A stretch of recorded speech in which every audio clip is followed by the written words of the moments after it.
Good day, everybody, and welcome back to my channel. We have a huge update today on the next stimulus package, as well as the $1,400 stimulus check for seniors, and the fact that Mitch McConnell is beginning to fold on stimulus. So let's discuss the details in this video, but before we do, don't forget to like this video and subscribe. I also have a second channel, so if you could do me a huge favor, click on the link that's in the description of this video, subscribe to my second channel. I'm going to be giving away a stimulus check on that one, just as a thank you for supporting my work. And on that channel, we do cover stimulus updates as well as updates on Social Security benefits and daily trending news.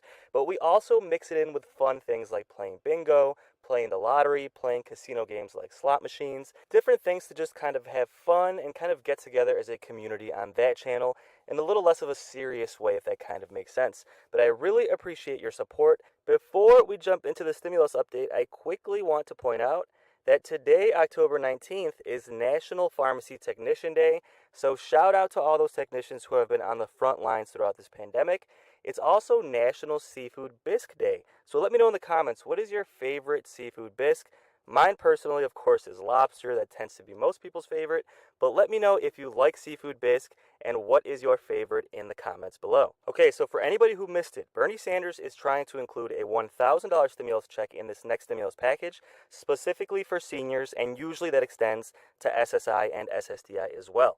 Then we have some groups pushing to actually increase that to $1,400 to go even further to help seniors throughout this pandemic. So that is currently what Democrats are trying to include in this current stimulus package. Then we have moderates like Joe Manchin and Kyrsten Sinema who are making things difficult. And on top of that, we've had Mitch McConnell, who is bringing Republicans together to fully try and prevent Democrats from approving more stimulus and even increasing the debt ceiling, which could potentially cause an economic disaster. Now, we've talked about it in previous videos. The reason Mitch McConnell is doing this is to make it more difficult to approve stimulus. He's trying to force Democrats to increase the debt ceiling by including that in their stimulus package, which, if you've been watching this channel, you already know that negotiations have been so difficult as is. Trying to include the debt ceiling increase in that package would just make things even more difficult. Not to mention the fact that then Republicans could blame Democrats for increasing the debt, as Republicans will have no blame in doing so. So this has been Mitch McConnell's game plan, make things more difficult for Democrats, but he does seem to be folding, and I'll explain why. And a lot of this has to do with the filibuster and the fact that he caved on the debt ceiling showdown. See, Mitch McConnell said over and over, he will not help Democrats increase the debt ceiling, but then when push came to shove, he gave them an additional 2 months, mainly for two reasons. One, no party wants to have a debt ceiling crisis. Neither Republicans or Democrats want to take the blame for allowing the government to default on their payments. Secondly, the filibuster. Democrats were beginning to consider changing the filibuster rules if Mitch McConnell did not help them increase the debt ceiling. And when it comes to changing the filibuster rules, we know that Mitch McConnell does not want this to happen, although he actually has done this for the Republicans. See, when it comes to appointing Supreme Court justices, previously, that could be filibustered, but Mitch McConnell changed those rules to allow Republicans to appoint Supreme Court judge after Supreme Court judge, which is why now we have a very conservative Supreme Court. And see, Mitch McConnell knows that Democrats are considering doing this as well with things like stimulus, so Republicans can't block Democrats from doing more stimulus with a filibuster, things like the debt ceiling that could change these rules, so a filibuster could not block the debt ceiling increase. See, Mitch McConnell basically does not want to open up a can of worms, at which point Democrats start changing filibuster rules to make things easier for them and more difficult for the Republicans to block them. So basically, Mitch McConnell is kind of hedging his bets, like, hey, I want to block Democrats, but when push comes to shove, I'm going to have to give them some things, otherwise they're going to change the filibuster rules and take everything, if that kind of makes sense. And this was evidence when it came to the debt ceiling crisis. A couple of weeks ago, Mitch McConnell kept saying, we're not going to help Democrats, we're not going to allow them to increase the debt ceiling unless they do it in a stimulus package. And then quite frankly, he caved. I mean, he only gave them a 2 months extension, but he caved, and that really shows that when push comes to shove, one, he obviously does not want a debt ceiling crisis to occur, and two, he does not want Democrats to change the filibuster rules. This clip from MSNBC does a really good job of explaining exactly why it seems like Mitch McConnell is caving and why that is a good sign for stimulus. Because no matter how tough Mitch McConnell tries to be, At the end of the day, he does not want the filibuster rule to get changed, and that basically is going to allow Democrats to approve the stimulus package, most likely including the $1,400 stimulus check for seniors, as well as increasing the debt ceiling to avoid a crisis like we could have had a couple of weeks ago. I also want to point out that this clip is harsh on Republicans, and I don't want to make it seem like I'm taking Democrats' side. I never try and take sides when it comes to politics, but this channel is specifically centered around two things: stimulus for seniors and those who are disabled, and increasing Social Security benefits, SSI and SSDI. Now, when it comes to these two topics, it's just the facts. Mitch McConnell has got Republicans against increasing these things, and Democrats are trying to increase stimulus and trying to increase benefits. So for the purposes of this video, it's going to look like we're slamming Republicans, but really it's just because they're in the way of approving stimulus, and they're kind of in the way of increasing benefits as well. I don't want to make it seem like I'm strictly slamming Republicans generally. That's not it. It's just when it comes to stimulus, it's just true right now, Democrats are really the only ones that want to increase stimulus and increase benefits.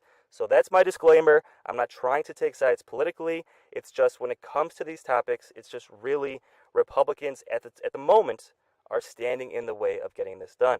So let's quickly watch this clip. It's going to describe why it seems like Mitch McConnell is folding and why that is a good sign for stimulus and a good sign for Social Security benefits. But narratives can be wrong.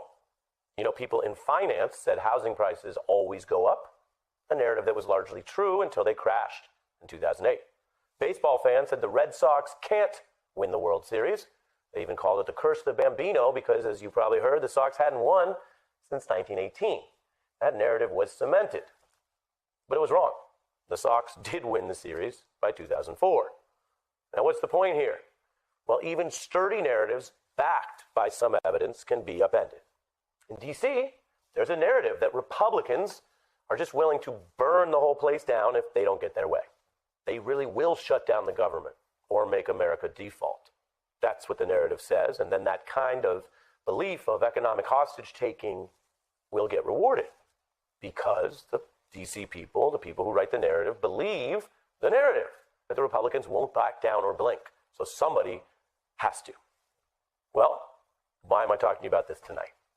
You can add that to the list of broken narratives because up until very recently, Republican leader Mitch McConnell was vowing to oppose raising the debt ceiling. He was telling anyone who would listen in public, and he was saying he would oppose it and not help the Democrats even if it brought the U.S. government into default. In opposition to raising the debt ceiling, we will not support legislation that raises the debt limit.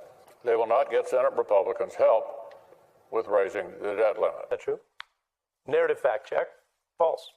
They did get Republican help because McConnell blinked last week. He backed down, which tees up tonight's news, Congress holding these votes, raising the debt ceiling, Democrats getting Republican help on the framework. Now, is this a one-time event? Should D.C. go back to that same narrative? Or is there more to learn here, as McConnell caved? Well, one part of the answer comes down to how the Senate runs. It's not a pure democracy. The reason America even had to ponder potential default is that McConnell routinely leads the GOP in obstructing a majority vote on bills, including even something as important as these debt. Well, Republicans and Democrats have used this, but Republicans do it more, especially lately, abusing the filibuster power to technically delay and stop votes. Now, under these old rules, it takes the supermajority of 60 votes to end the filibuster and get a vote.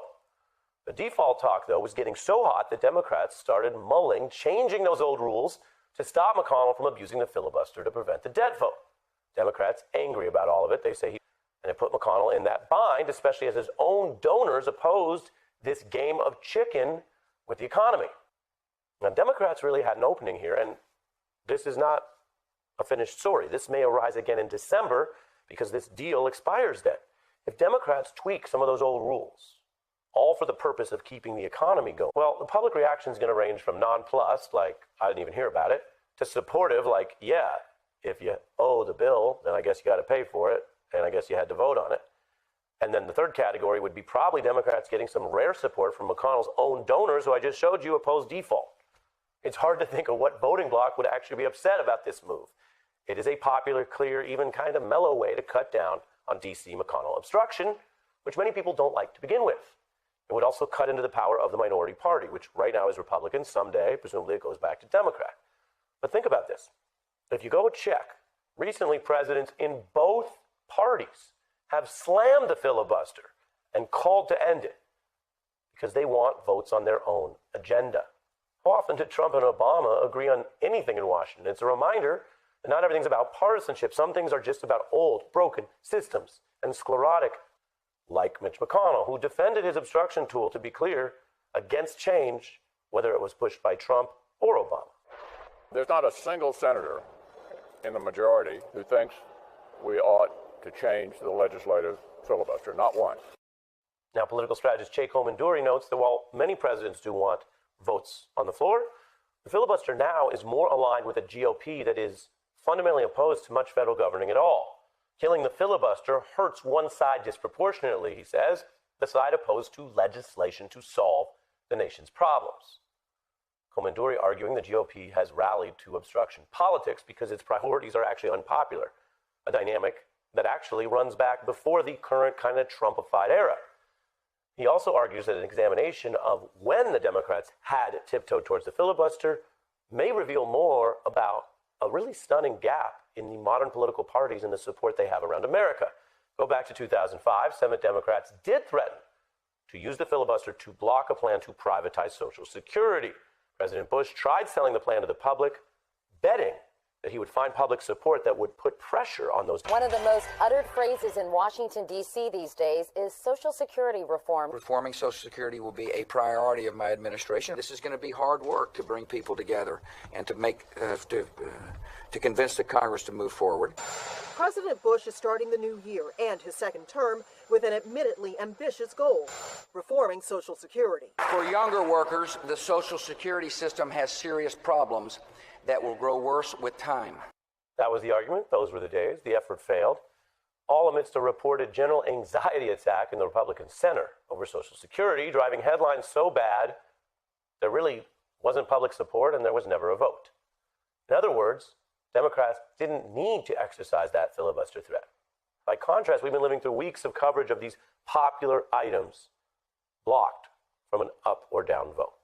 And so let me tell you this. There's a tendency when you have these kind of stories to kind of just go right through them. Okay, we raised the debt ceiling, so let's move on, right? It's certainly not the most fun thing to talk about in the news, let alone in your real life. But it's all related. Did the Democrats just live through, I mean this week, going into tonight's vote, an example where you could actually see the blinking and actually beat the narrative and actually change the rules to have, OMG, it's possible, a democracy on the Senate floor? The whole thing really is a very well-oiled machine, with the filibuster serving as a Death Star to destroy progressive legislation. And keep in mind, by the way, that Luke Skywalker, he blew up the Death Star. He didn't say, hey, let's keep this thing around in case the Rebel Alliance might need it one day. No, he blew it up. Because when you are trying to defeat an enemy or defeat an opposition, which is what the Democrats are trying to do, you destroy and take away their biggest weapon, which is the filibuster. Any Star Wars fan would react, though, with the follow-up, what if it's a trap? Star Wars reference. Well, Star Wars reference. You know what? I'm not really even asking that question. I just wanted to get, what was that character? The guy with the... Admiral Akbar. Shout out to Admiral Akbar. No, I don't actually think it's a trap, but I do want you to build on your point about what is revealed, because we had a former Schumer staffer mention this on our air, the president mentioned it, and then other people have mentioned it, so it started to percolate. It's funny, sometimes it feels like nothing's happening, and then in the span of, as far as I could tell from the newsroom, a day to 3 days, somewhere in there, it was like, wait, maybe this will be the thing that starts opening the door to changing this obstruction filibuster rule. And as we just walked through, McConnell's own big spenders would be for it. The Democratic Party's for it. And everyone else who's not a Senate nerd like us wouldn't even hear about it. So do you think that there's something here that some of the Democrats who used to work for have this congealing and setting in and going, wow, this is what it looks like when McConnell blinks? Exactly. And if you want to talk about a trap, McConnell kind of fell right into it. What you really saw in this recent episode is how Trump and McConnell work for different masters. Mitch McConnell works for corporate interests. He has taken more money from corporate interests than any other senator in the last cycle, and that has been true for multiple cycles. He works for corporate interests. That's who he cares about. Corporations, by the way, love the filibuster. It protects them from progressive legislation, and they pay Mitch McConnell as a form of protection money against this progressive legislation. Donald Trump only works for himself. The only bank account he cares about is Donald Trump's bank account. Now, the corporations did not want a global economic meltdown, obviously. Donald Trump, however, wanted some chaos that made Joe Biden look bad. So Mitch McConnell played it cute. He was hoping Democrats wouldn't blink. It didn't turn out the way he wanted, so he decided to blink. He's the one who reversed himself on this, because at the end, he works for the corporations, not for Donald